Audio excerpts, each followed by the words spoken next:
As of October 24, the Philippines has received more than 97.6 million doses of COVID-19 vaccines. Marami na tayong supply ng bakuna sa awa ng Diyos.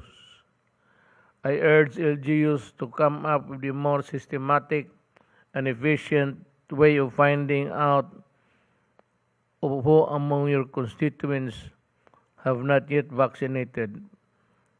Please do everything to convince them to get vaccinated. Actually, my experience as mayor,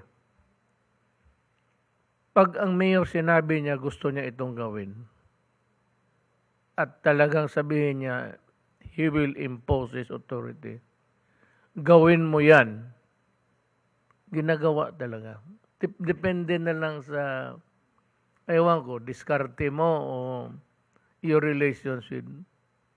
Kasi may mga barangay captains na kontrapartido, pag gano'n, yung iba naman kapartido mo. So the natural tendency of those on the opposite side will resist even in these matters na ganito. Kaya ako, sinasabi ko sa kanila, either you follow us or you have to answer to Secretary Anyo ng DILG. Siya yung nagsusupervise sa local governments. Ang mangyari niyan, talagang magkakaroon ka ng kaso. And bear in mind that alam mo ang kaso, even administratively, you can be dismissed.